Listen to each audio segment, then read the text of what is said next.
നമസ്കാരം. താലി മാട്രിമോണിയുടെ പുതിയ എപ്പിസോഡിലേക്ക് എല്ലാവർക്കും സ്വാഗതം. ഇന്നത്തെ എപ്പിസോഡിൽ മുസ്ലിം യുവതികളുടെ ഡീറ്റെയിൽസ് ആണ് പറയാൻ പോകുന്നത്. ആദ്യമായി പറയുന്നത് ഫസ്ന. മലപ്പുറം ജില്ലയിൽ താമസിക്കുന്നു. 33 വയസ്സ്. മുസ്ലിം യുവതിയാണ്. 150 സെൻറ്റിമീറ്റർ ഉയരം. SSLC ആണ് പഠിച്ചിരിക്കുന്നത്. ഡിവോഴ്സ്ഡ് ആണ്. ഒരു കുട്ടിയുണ്ട്. അച്ഛനില്ല, അമ്മയില്ല, ഒരു സഹോദരിയുണ്ട്. മാരീഡാണ്. ഇവരുടെ മാട്രിമോണിയൽ ID T5207 ആണ്. ഇവരെപ്പറ്റി കൂടുതലായിട്ട് അറിയാൻ താഴെ കൊടുത്തിരിക്കുന്ന നമ്പറിൽ വിളിക്കുക. അടുത്തത് ഫാത്തിമ.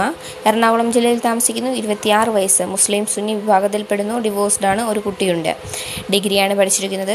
അച്ഛൻ ബിസിനസ്സാണ്, അമ്മ ഹൗസ് വൈഫാണ്, ഒരു സഹോദരിയുണ്ട്. ഇവരുടെ മാട്രിമോണിയൽ ID T5208 ആണ്. ഇവരെപ്പറ്റി കൂടുതലായിട്ട് അറിയാൻ താഴെ കൊടുത്തിരിക്കുന്ന നമ്പറിൽ വിളിക്കുക. അടുത്ത ഹസീന. കോഴിക്കോട് ജില്ലയിൽ താമസിക്കുന്നു. 39 വയസ്സ്. മുസ്ലിം സുന്നി വിഭാഗത്തിൽപ്പെടുന്നു. 175 സെൻറ്റിമീറ്റർ ഉയരം. SSLC ആണ് പഠിച്ചിരിക്കുന്നത്. ഡിവോഴ്സ്ഡ് ആണ്. 3 കുട്ടികളുണ്ട്. അച്ഛനില്ല, അമ്മയില്ല, ഒരു സഹോദരിയുണ്ട്. മാരീഡാണ്.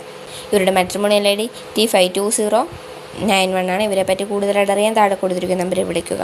അടുത്തത് ഷംന. ആലപ്പുഴ ജില്ലയിൽ താമസിക്കുന്നു. 29 വയസ്സ്. മുസ്ലിം വിഭാഗത്തിൽപ്പെടുന്നു. 153 സെൻറ്റിമീറ്റർ ഉയരം. BSc നേഴ്സാണ്. അച്ഛൻ്റെ ബിസിനസ്സാണ്, അമ്മ ഹൗസ് വൈഫാണ്, ഒരു സഹോദരിയുണ്ട്. മാരീഡാണ്. ഇവരുടെ മാട്രിമോണിയൽ ID T5292 ആണ്. ഇവരെപ്പറ്റി കൂടുതലായിട്ട് അറിയാൻ താഴെ കൊടുത്തിരിക്കുന്ന നമ്പറിൽ വിളിക്കുക. അത് ആയിഷ. കോഴിക്കോട് ജില്ലയിൽ താമസിക്കുന്നു. 37 വയസ്സ്. മുസ്ലിം യുവതിയാണ്. ഡിവോഴ്സ്ഡ് ആണ്. 2 കുട്ടികളുണ്ട്. +2 ആണ് പഠിച്ചിരിക്കുന്നത്. അച്ഛൻ വർക്ക് ചെയ്യുന്നില്ല, അമ്മ ഹൗസ് വൈഫാണ്, 2 സഹോദരന്മാരുണ്ട്, ഒരു സഹോദരിയുണ്ട്. ഇവരുടെ മാട്രിമോണിയൽ ID T52105 ആണ്. ഇവരെപ്പറ്റി കൂടുതലായിട്ട് അറിയാൻ താഴെ കൊടുത്തിരിക്കുന്ന നമ്പറിൽ വിളിക്കുക. ഇന്നത്തെ എപ്പിസോഡ് ഇവിടെ കഴിഞ്ഞിരിക്കുന്നു.